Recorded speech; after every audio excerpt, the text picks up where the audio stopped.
For some reason, I don't know what it is, but every time I want to look for something, it's basically, well, hard to get. For example, the Sony PlayStation 5. There are only two ways to actually get it nowadays. Either you have to get it from a scalper, which encourages scalping, or you have to get it from a premium membership from a certain store. I miss the days where you literally had to just, all you had to do is just go in, ask for a certain system, and they probably will have it. If they don't, then you probably have to wait till the next day, and they probably will have it. But no, it's cool. Like, I mean, it's not the fact that, well, of all things, that it's getting a lot more harder to get for some doggone reason.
What's going on, everyone? Godric here, and welcome back to another video. And today I'm going to be doing impressions on Gran Turismo 7.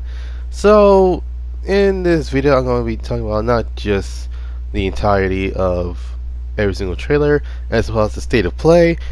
Also going to talk about some things that are probably, as well, obviously common knowledge about what we're going to be having in GT7. Also, I apologize I'm not streaming at a time like this because I'm still taking the break. I will be continuing streaming on the 23rd. So without any further ado, let's get started. Alright, so first things off, we have the cars. Now the cars will actually cars have been confirmed to have the cars will actually confirmed to have over 400 cars, which is not bad. Now for people that their first game was Gran Turismo 6, you have to realize that the majority of the cars in that game were like the over 1,000 thing. That was all DLC. Like they have, not to mention they have like their premium version and then their standard version. So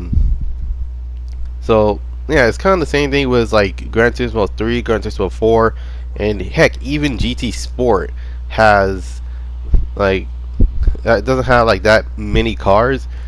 So let's say for example that you want to see, let's say for example that you want to actually get a lot of cars in the game. Unfortunately, that can happen, but at the same time it may not happen. But it is confirmed that as well DLC will be having a lot of DLCs are going to be getting a lot more things to play with. So literally, basically any updates that involve a lot of the cars are confirmed. Just letting you guys know. Let's start with that. Alright, the second thing is the customization and tuning. We finally got a proper shop to actually buy parts instead of using a full-on slider just to be like, oh yeah, you have a faster car now. It's like, okay, what's the point of having a slider if you can, I don't know, legit buy parts from an actual company? Like for example, you got like some parts you might get are actually kind of rare. For example, let's say like you want to get like a HKS T51R turbo for your R34 Skyline or your Supra or even your 350Z or RX-7. It's basically getting a lot of the cars tuned up to the point where it actually is possible to actually get tuning parts. And not to mention, customization is back for Gran Turismo 7, and that along with the vinyl editor from GT Sport, but it has been enhanced. It actually is pretty sick, to be completely honest. And not to mention, it is by far, in fact, the greatest thing about this is the moment that you get, and I do believe, I think some forms say that you might have your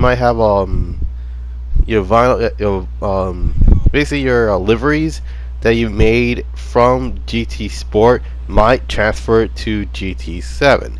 So I don't know. It may be true, it may be false, but if it's true, that means that we don't have to make any liveries. We can just apply to them, and just be there. But unless it's false, then unfortunately you have to make our liveries again, which is unnecessary. So in terms of tracks, yep, we're talking tracks this time. A lot of the tracks from GT Sport has returned, as well as some returning tracks from GT all the way to GT6. Basically, for example, the Charles Mountain from Gran Turismo 3, 4, and 5, as well as and they brought back Stage Route X from Stage Route X from GT5. Um, but the biggest question is, are we gonna get another variant of the Wangan Highway? Because not Wangan Highway, the Tokyo Expressway, because we have the center, the south, and the east. So I'm thinking like we might get another variant of the Wangan Highway. And for those who do not know, the Wangan Highway is basically everyone's favorite top speed run in Japan that involves the Wangan Highway. And yeah, it's basically that, as well as the Rainbow Bridge from Japanese culture. But it actually would make a lot more sense. In terms of drift tracks, I hope there are a lot more drift tracks than what we had in GT Sport, because from what I remember, like the only 4 tracks I know that's been used a lot was Willow Springs, Willow Springs, the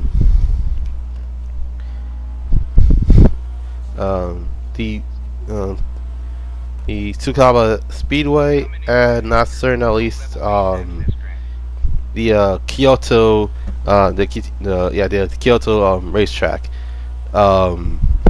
which all 3 of them are basically known for a lot of drift tracks. And in terms of the question of, what are we doing any car shows in GT7? Yes, I will. I will be doing that in GT7. So just letting you guys know, GT7 is gonna be another game I'm gonna be doing car shows in, but basically it's not until like we have that we might have enough money for a lot of cars, especially cars that are gonna be a little bit difficult to get because the credits are pretty self-explanatory. Like, no joke, I'm pretty sure you can actually get a lot of those cars. Okay, so you can either get the cars from either you can actually get the cars from either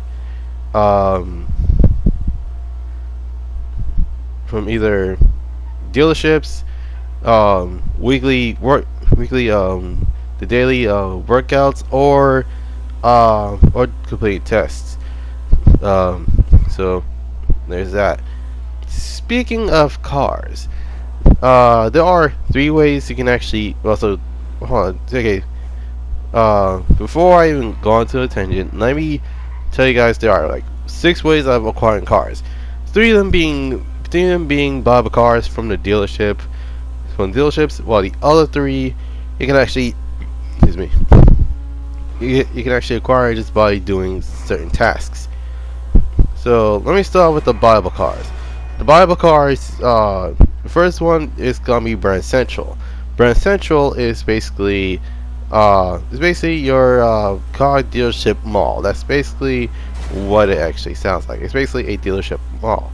Um, in the Brand Central, you can actually get cars from 2001 and newer. So literally, for example, let's say you go into the Nissan dealership and you want to get a Silvia S15. You can actually get the S15, um, and yeah, you can get the S15 because, well, obviously, the car came out in 1999, and they give you the 2002 model, which is probably their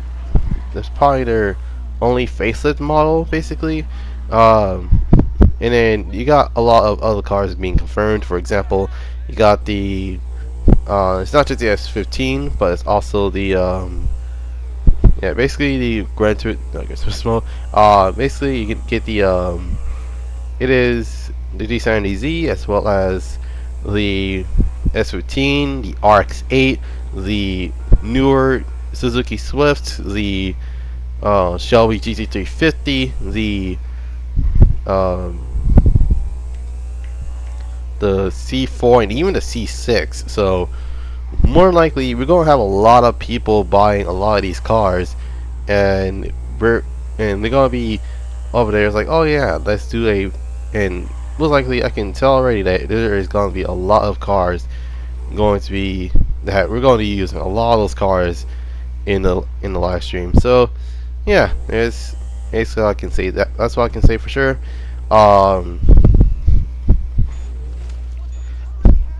yeah, another thing is that of all the things, it's basically having not just, and more likely what, and I mentioned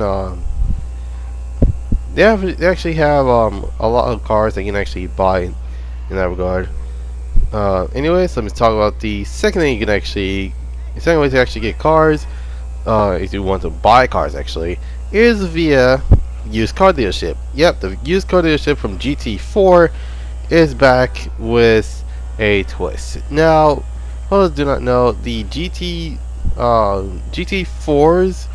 Gran Turismo, Gran Turismo 4's used car dealership is usually is filled to the brim with cars that are doggone cheap. I'm not joking. The first car I bought in GT4 was a Mazda RX-7 FC from 1985, which is the one that's not that it doesn't come with a turbo, and it has and it had the pre-facelift front as well as the back. Same goes with the other. Same goes with when I first bought another car, which was the Evo 2. Now the other thing about that is literally it's one of those cases where like you can actually get a lot of these cars, and I can say for certain that the majority of people are going to get those cars from the used car dealership because of what it has to offer, and not to mention of all the things that I can say for sure is the fact that any sort of vehicle that came from the used car dealership, you can bet that it's going to be it's not even going to be like not used, but it's going to be a bit different. And by a bit different, I mean it is going to be one of those cases where it's like, oh, okay, you got you got that car from the used car dealership, because there are only two ways you can actually get it. You get that, or you get it from the daily workouts. And for those who do not know, the daily workouts I hope it's not gonna be the same thing as the one in GT Sport, because I can guarantee you that those cars that if they get duplicates, people are going to be like, man, I can't believe I got this duplicate. I got it for free, so there's no point of actually keeping it. There's no point in selling it. It's like, oh, okay. But yeah, basically it's kind of like one of those moments where it's like, okay, it's there, but it's worth it. Um, and the last variant of the dealerships you can actually get is the legendary dealerships, where the most sought after classic vintage cars they can actually get for, and keep in mind those cars cost an arm and a leg, and no, and most of us are not joking when we say that, and um, like literally no joke, we can actually say for certain that of all the vehicles that were really expensive in Gran Turismo history, that has to go to the Shelby Cobra Daytona, the Shelby 427 Cobra, and last but not least, well, it's not last but not least, any classic Ferrari, basically the 250 GTO, the 250 Berlinetta, as well as any sort of Ferrari that is from the 1960s and 70s are usually there. Now, what's another vehicle? Oh yeah, definitely the most expensive vehicle in Gran Turismo Sport history is definitely well, to be perfectly honest, that has to go to the um hmm guy that has to go to the Ford Mark IV race car from 1966. Costing around 20 million credits, which, well, if you're wondering, that is the excuse me, that is literally the maximized amount of stuff, not stuff, but usually the most maximized amount of vehicle, the maximized amount of credits credits you can actually get, and normally caps out around like at least 20 mil. So there's that.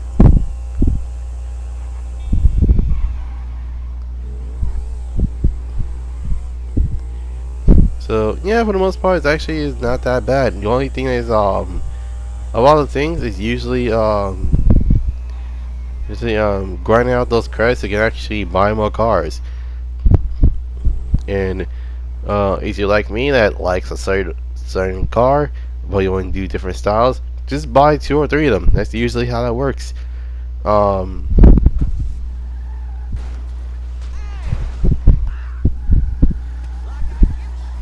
and yeah, it's basically it for the car dealerships where you can actually buy cars. Now it's time to tell you how to win cars, basically. Now, in the previous Gran Turismo games, well, other than sport, usually when you win races, you actually get free cars. And those cars are usually the prize winners. So, for those wondering, usually it's not that bad. It's usually the low end cars that, okay, keep in mind, I didn't get that far as any other any other Gran Turismo game, because the only one I went so far was Gran Turismo 4, and that's basically it. All because of the way I actually had those cars built. So yeah, there's that.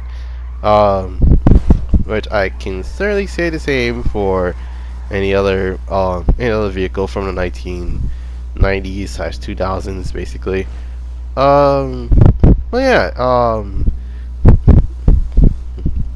So yeah, the first one you win races. The second one is, well, it's basically a thing in GT history as well. You actually can get cars by completing a certain license, and God hope that it does, and I hope to God it is not as easy as GT Sport, because GT Sports, GT Sports, not time trials, but GT Sports, driving tests are probably one of, if not the easiest ones to actually go through so far. and no, I seen no joke. I was like, oh okay. It's like, wait, I completed it already, and it only took me 2 days because one, I was already tired, and then the second day I actually completed it, and I was like, okay, that's not bad. I mean, it's nothing to write about, but hey, what can I say? It's basically how it is these days.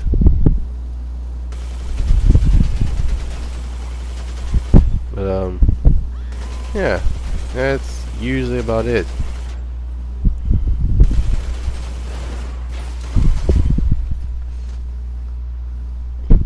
Well, yeah, through all of it, it actually is not that bad. The final way to actually get free cars is everyone's least favorite thing to do, and that is the daily workouts.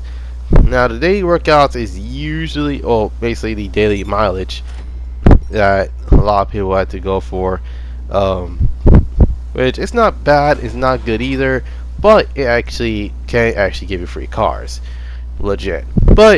Um, but the question is, are we going to get duplicates or are we getting like different cars each time? Because I mean, you never know. Like, legit, you can actually get like one of the rarest cars you can actually get in the game, and it'll be just be there. Like, I kid you not. For example, I had ended up getting. Here's a fun fact. That Bugatti that I keep pulling out every time the French category arrives is the one I got for free. No joke. I got that free um, via daily workout, and I was like, oh, okay, that's interesting. Like, I got a Bugatti. I got a Bugatti. I can't believe it. Well, shoot, I can't make a Bugatti out of this. All right, that totally makes sense. Um, well, yeah, sometimes it actually does make a lot more sense if it's, well, more or less, it actually is not as bad as many people think it is, but it is, it actually can give you different variety of cars. Um, but there is another way you can actually get those cars that don't involve daily workouts or driver tests. It also involves races, but these races are actually beneficial. And you can actually get them to the GT Cafe. Now, for those who wonder what the GT Cafe is, the GT Cafe is by far everyone's friend in terms of what kind of place it is. It's usually a somewhat chill type of place usually, and yeah, it usually is and not to mention the best part about that is like they give you a list. Alright, they give you a list of what cars you can actually get, and guess what? The actual designers of these cars are going, yeah, and no joke, a lot of these designers for these cars are going to be the ones that talk to you about the history of said car. And well, let's say for example that you wanted to get the 3 Mustangs, basically the 69 Boss 429, the 1970 Boss 429, the 71 Mach 1, and the S550 Mustang. You're going to be finding out that this person that designed the Mustang is going to be there, and it will tell you the history about the car and how and what was the design of it.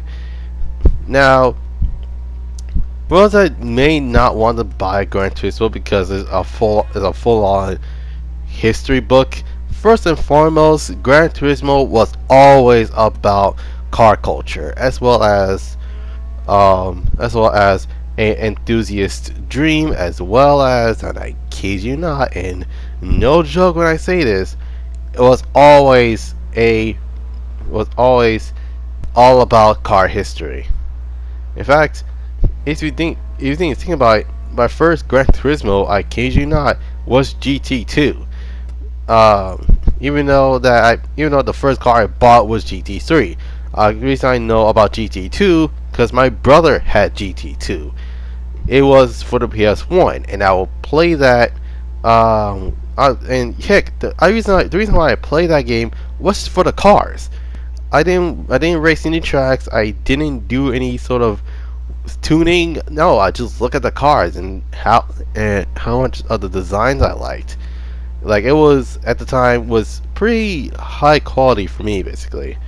Um, same goes with the other people that actually have played a certain Gran Turismo. In fact, the first Gran Turismo had 150 cars, while the first ever Need for Speed game only has 8. So, more than likely, the Gran Turismo franchise have been adding cars every single time ever since the 1990s. Now, well, I do not know. I discovered Gran Turismo when I was only 3 to 4 years old. No joke. And at the time, my brother just got the PS2, and what he bought with that game? Well, obviously he bought football and an sure, and every now and then he rents games for Blockbuster, and first ever game that experienced car culture wasn't GT3. It was Needs to Be Underground, and it was until I was like 9 to 10 years old that I asked my sister's friend if I can actually borrow the game. And if I was wondering, that game was indeed Gran Turismo 3, because I was like, oh wow, okay, this car looks sick. I actually do like it. And my first ever race I done was, no joke, it was the Sunday Cup, basically the oval race, and I used a, basically it was a Roof 3400K. Basically, it was that tune-up Porsche Boxer. That's basically what it is. And I legit lapped those cars twice. And keep in mind, this is a 3400K. These usually are like not like the low end Porsches per se, but they're like tune-up Porsches. And this was also the time where Porsche and EA was still a thing, before Toyota decided to like cut every single car company off. And it's like, oh yeah, no, we're not adding our games to your games. It's like, our cars to your games. It's like, this is annoying, but still, nonetheless, it's actually not that bad. Anyways, the last thing I'm actually going to be talking about is what I'm going to be doing in Gran Turismo 7. Well, there are 2 things I'm going to do about it. One of them will be a full-on Let's Play, while the other one will have been a well, basically the post content will be for the Let's Play. The live streams, on the other hand, are going to be full live streams. Basically, me going through the races and basically have these recorded as well as edited, but still, nonetheless, it actually is not as bad as many people think it is, but it is going to be a interesting scene to go for, especially since getting the vehicles in GT7 is going to be a bit more difficult than Gran Turismo Sport, especially since, well, quite obviously, since you have to go through a lot of races in order to actually get to cars. Now, for those that own the PS5, you can actually be assured that Gran Turismo is going to have a responsive haptic feedback features in the controller than the